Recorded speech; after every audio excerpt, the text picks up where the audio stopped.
Hello everyone students, बच्चों इसके पहले लेक्चर में हमने कैबेज मतलब कोल क्रॉप के बारे में पूरा समझा था और कॉलीफ्लावर को हमने कंप्लीट किया था। आज हम कैबेज पढ़ेंगे। कैबेज के बाद जितने भी कोल क्रॉप के डिसऑर्डर है, डिजीज है और जो इंसेक्ट है उनको कंप्लीट करेंगे। आज हमारा कोल क्रॉप कंप्लीट हो जाएगा। कैबेज इसका बॉटनिकल नेम कैपिटाटा होता है, जो कोल क्रॉप में पढ़ा। क्रोमोसोम नंबर 18 सबके होते हैं। फैमिली क्रूसीफेरी होती है। इसका एडिबल पार्ट हेड होता है, हमने पहले लेक्चर में कंप्लीट किया। और इसका जो फ्रूट टाइप होता है सिलिको होता है, ये भी हमने डिस्कस कर लिया। ओरिजिन इसका मेडिटेरियन रीजन होता है। ये सारा कुछ हमने वहाँ पे डिस्कस कर लिया था। यहाँ पे डबल से डिस्कस नहीं करेंगे। यहाँ पे डिस्कस करने वाली चीज़ें क्या हैं? पहली बात तो इसमें क्या बनता है? हेड। जो खाने वाला भाग क्या है? हेड है। तो हेड फॉर्मेशन के लिए टेम्परेचर क्या चाहिए? हेड फॉर्मेशन के लिए टेम्परेचर, फॉर्मेशन मतलब बनने के लिए टेम्परेचर इतना चाहिए। तो इसके लिए टेम्परेचर चाहिए हमें 15 से लेके 20 डिग्री सेल्सियस हेड बनने के लिए। दूसरा, सीड जर्मिनेशन के लिए कितना टेम्परेचर चाहिए? सीड जर्मिनेशन के लिए, बीज अंकुरण के लिए, बीज अंकुरण के लिए टेम्परेचर की अगर बात करें कितना टेम्परेचर चाहिए? बीज के अंकुरण के लिए 12 से लेकर 16 डिग्री सेल्सियस टेम्परेचर चाहिए बीज के अंकुरण के लिए। क्लियर है? इसको ट्रांसप्लांट करेंगे तो ट्रांसप्लांट करने के लिए इसमें कंडीशन दी है, क्या होनी चाहिए? 4 to 6 लीफ स्टेज, 4 से 6 पत्ती अवस्था। ठीक है, पर क्या करते हैं? इसको ट्रांसप्लांट करते हैं, ट्रांसप्लांट करते हैं या इसको रोपाई करते हैं। ठीक है, 4 से 6 पत्ती अवस्था उसकी हो जाती है। मतलब इस पे मतलब 1 2 3 4 या 4 से ज़्यादा पत्ती अगर आपको दिख जाए तब इसको हम क्या करते हैं? मेन फील्ड के अंदर ट्रांसप्लांट कर देते हैं। ठीक है, मेन फील्ड के अंदर इसको ट्रांसप्लांट कर देते हैं। और ये किससे बनाता है? पत्ती से बना हुआ। ये पत्ती का रूपांतरण, हमने बोला है कि वाइल्ड कैबेज से पत्ती का रूपांतरण से ये बनता है। क्लियर है? अब यहाँ पे मैंने भी क्या बोला था, एक चीज़ और क्या बोली थी, जैसे है ना, ये हमारी जो है पत्ता गोभी है, ये इस तरीके से होती है। अब इससे हमें क्या लेना है? Head to seed. ये हेड है, ये हेड है। हेड से हमें क्या लेना है? सीड लेना है। ठीक है, हेड से सीड लेने के लिए हमें क्या करनी पड़ती है? इसमें प्रोसेस है, उस प्रोसेस का नाम पूछा जाता है, उसको बोलते हैं स्टम्पिंग। क्या करते हैं? स्टम्पिंग करते हैं। स्टम्पिंग इसमें की जाती है। जैसे कॉलीफ्लावर में क्या किया था? स्कूपिंग। इसमें स्टम्पिंग की जाती है। ठीक है, स्टम्पिंग की जाती है। क्लियर है? इस कर्ड को निकाल लेते हैं। स्टम्पिंग कैसे करते हैं बताता हूँ कैसे करते हैं। इस कर्ड को निकाल लेते हैं। ठीक है, इस कर्ड को निकाल के रख लेते हैं। 10 से 15 दिन बाद इसको क्या करते हैं? वापस ज़मीन के अंदर लगाते हैं। ज़मीन के अंदर लगाने से पहले इसमें क्या करते हैं? ठीक है, इसको निकाल लेते हैं, वापस ज़मीन के अंदर लगाते हैं। ज़मीन के अंदर लगाने के लिए यहाँ पर इसको चीरा लगा देते हैं ऐसे। ठीक है, ये गैप कर देते हैं, इसमें चीरा लगा देते हैं। यहाँ पर इसको यहाँ पे ये चीरा लगा देते हैं, इस तरीके से यहाँ पे चीरा लगा देते हैं। अब चीरा लगाते हैं तो उसके बाद क्या होता है? यहाँ पर क्या आ जाते हैं? Flower stock. ये क्या आ जाते हैं? Flower stock. फ्लावर स्टॉक इसमें आ जाते हैं, डंठल आ जाते हैं। और यहाँ पर क्या बन जाता है? फ्लावर। और फ्लावर से क्या बनेंगे? फ्रूट बनेंगे। और फ्रूट से हमें क्या मिलेगा? सीड मिलेगा। इसको बोलते हैं स्टम्पिंग। इस प्रोसेस को बोलते हैं स्टम्पिंग। तो हेड टू सीड बनने की जो प्रोसेस है वो स्टम्पिंग कहलाती है। किसमें? कैबेज के अंदर। कैसे करते हैं?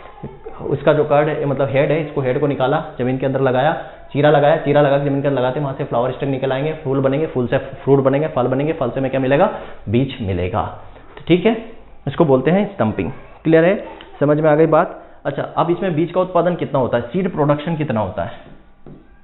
सीड प्रोडक्शन कितना होता है? तो लगभग 5.5 से 6 क्विंटल पर हेक्टेयर।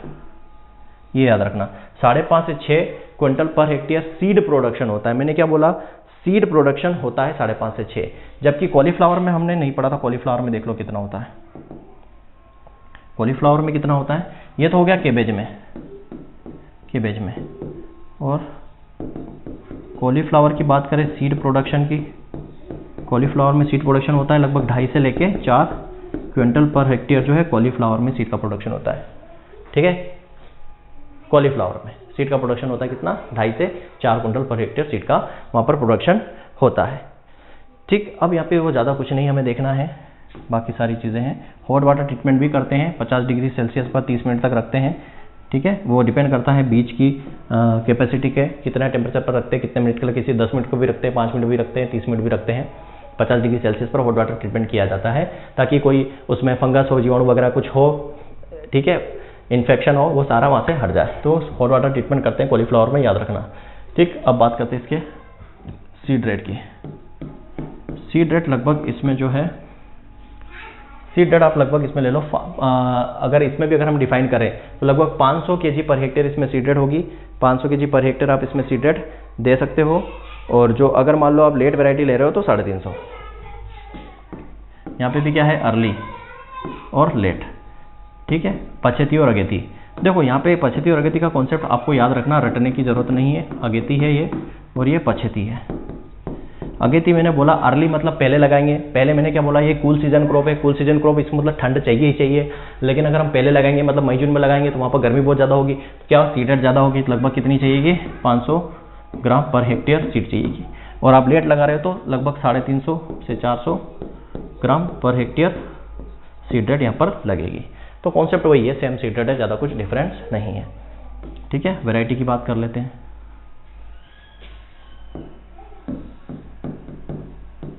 वेराइटीज या किसमें, तो पहले अगेती देख लेते हैं। अगेती कौन कौन सी है, अर्ली वैरायटी कौन कौन सी है इसमें। इसमें जो है अर्ली वैरायटी कौन कौन सी है कैबेज के अंदर। देखो कैबेज के अंदर अर्ली वैरायटी की अगर मैं बात करूं तो अर्ली वैरायटी जो है इसमें आती है, बहुत मोस्ट इंपॉर्टेंट है, जो अक्सर एग्जाम में क्वेश्चन पूछा जाता है उससे। कौन सी है, pride of India. Pride of India. ठीक है, दूसरी आ जाओ गोल्डन एकड़। ठीक है, और कंपेहेगन। ठीक है, कंपेहेगन। 3 वैरायटी मोस्ट इंपॉर्टेंट है। ठीक है, और पूसा मुक्ता भी है शायद, पूसा मुक्ता भी इसकी वैरायटी है शायद, वो संकर वैरायटी है, मैं कंफर्म नहीं हूँ, आपको कंफर्म मैं बता दूंगा। ठीक है, कंपेहेगन मार्केट और पूसा मुक्ता मैं लिख देता हूँ, देख लेना आप लोग। पूसा मुक्ता इसमें स्टार बनाते, तो अर्ली भी है और शायद हाइब्रिड भी है। और नंबर 5 इसमें एक्सप्रेस वैरायटी भी है, एक्सप्रेस करके भी एक वैरायटी है। ये सारी अर्ली हो गई। अर्ली के बाद हाइब्रिड वैरायटी देख लो। हाइब्रिड में एक ही याद रखना आपको, पूसा मुक्ता। पूसा मुक्ता ये क्या है, ब्लैक रोट रेजिस्टेंस है, ब्लैक रोट रेजिस्टेंस वैरायटी है। ठीक है, केबेज के अंदर ब्लैक रोट रखता है, उसके रेजिस्टेंस वैरायटी है। बस इतना ही याद रखना। और अगर आपको लेट में याद रखना हो, लेट इंपॉर्टेंट नहीं है, लेट वैरायटी में याद रखना हो तो अगस्त। अगस्त जो है वैरायटी है। सितंबर, सितंबर भी क्या है, सितंबर भी वैरायटी है, ये लेट की याद रखो। अगस्त सितंबर जो है ये केबेज की वैरायटी है। ठीक है, तो ये वैरायटीज हो गई। अब थोड़ा बहुत कुछ इंसेक्ट पेस्ट और डिसऑर्डर देख लेते हैं। डिसऑर्डर मोस्ट इंपॉर्टेंट है, इंसेक्ट पेस्ट इतना इंपॉर्टेंट नहीं है। इंसेक्ट पेस्ट अपन पैथोलॉजी में भी देख लेंगे, पर यहाँ पे हमने ऑलमोस्ट सभी क्रॉप के देख लिए हैं, तो पैथोलॉजी में पढ़ने की जरूरत नहीं है। चलिए, सबसे पहले हम बात करेंगे यहाँ पे डिसऑर्डर की। डिसऑर्डर की सबसे पहले बात करते हैं यहाँ पे डिसऑर्डर में। एक होता है बटनिंग। क्या होता है, बटनिंग। क्या होता है, बटनिंग। ये बटनिंग जो होता है, बटनिंग मतलब जो है बटन के आकार का हो जाता है। जैसे मान लो आया आपका गोभी का प्लांट है। ठीक है, सॉरी,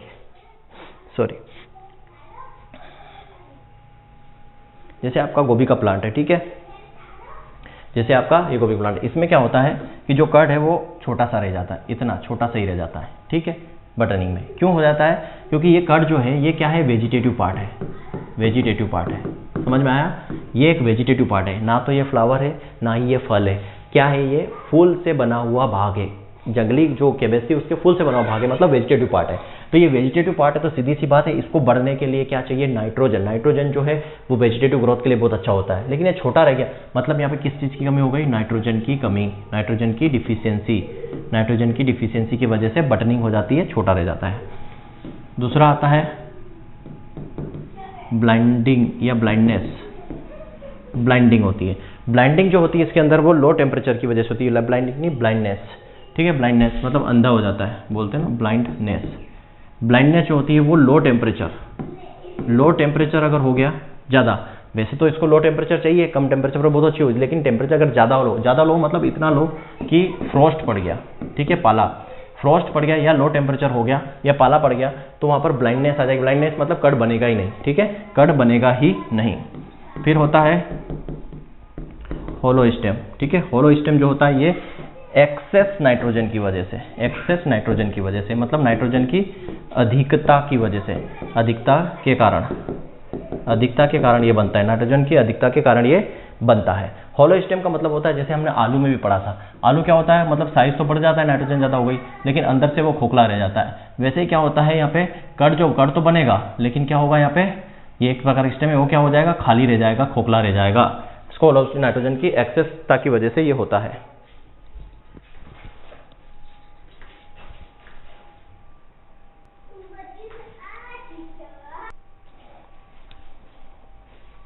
नेक्स्ट जो हम बात करेंगे यहाँ पे क्या होती है, इसमें मोस्ट इंपॉर्टेंट जो अक्सर एग्जाम में पूछी जाती है, विप्टेल।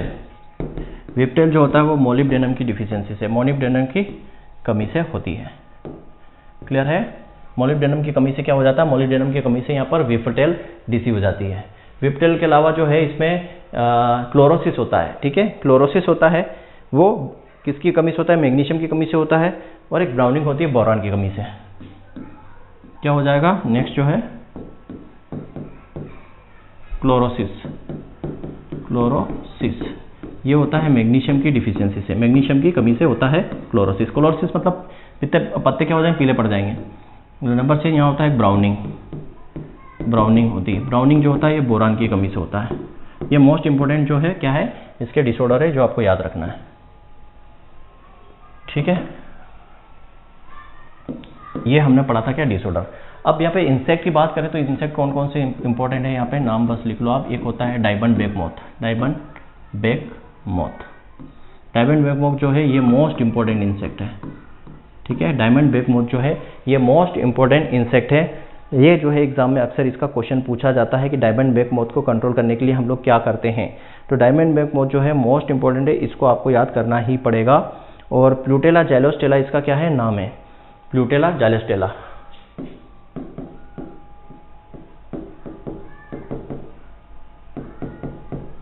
प्लूटेला जाइलोस्टेला इसका नाम है। और ये जो मस्टर्ड है हमारा इंडियन मस्टर्ड, ठीक है, उसमें ये लगभग 80 to 90% अटैक करता है। तो अगर मान लो आपने क्या किया, ये आपका फील्ड है, ठीक है, इस फील्ड के चारों ओर आपने क्या लगा दिया, इस फील्ड के चारों ओर आपने लगा दिया मस्टर्ड, ठीक है। ये पीस के चारों ओर आपने क्या दिया, मस्टर्ड, और अंदर आपने क्या लगा दिया, केबेज, ठीक है, केबेज कॉलीफ्लावर जो भी। तो क्या होगा, ये जो है क्या अपना डायमंड बेक मोथ जो है, डायमंड बेक मोथ अटैक करेगा यहाँ पे। तो 80 से 90% ये मस्टर्ड पे अटैक करता है, तो ये यहीं पे अटैक करेगा, अंदर नहीं जा पाएगा। मतलब इसको हम as a trap crop use कर सकते हैं, कंट्रोल करने के लिए मस्टर्ड को as a trap crop use कर सकते हैं कोल क्रॉप के लिए, ठीक है। इस तरीके से इसका कंट्रोल कर सकते हैं। दूसरा इंसेक्ट जो है मस्टर्ड साफ्लाई,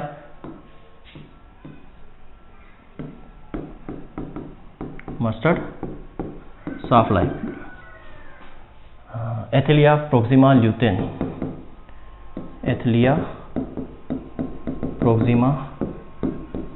लुगन्स, ठीक है, लुगन्स। एथिलिया प्रोक्सिमा लुगन्स जो है मस्टर्ड साफ्लाई का नाम है। और क्या इसमें इंसेक्ट लगता है, मेरे ख्याल से दो मोस्ट इंपोर्टेंट है ये, एक तो हो गया अपना डायमंड बेक मोथ, एक हो गया अपना मस्टर्ड साफ्लाई, ठीक है। और भी इसमें लगते हैं, एक मोस्ट इंपोर्टेंट है पेंटेड बग, तो हमने पढ़ लिया, नहीं पढ़ा। अच्छा, पेंटेड बग जो है एक मोस्ट इंपोर्टेंट है इसमें, पेंटेड बग बगरोदा क्रूसीफेरम ये है। और क्या लगता है, केबेज सेमीलूपर भी लगता है, केबेज बटरफ्लाई भी लगती है। ये इंपॉर्टेंट नहीं है केबेज बटरफ्लाई, ठीक है। जो इंपॉर्टेंट है वो 3 है, पेंटेड बग, मस्टर्ड साफ्लाई और डायमंड बेक मोथ। क्लियर है? डिजीज की अगर बात करें हम यहाँ पे, डिजीज जो है, रोग कौन कौन से इसमें लगते हैं।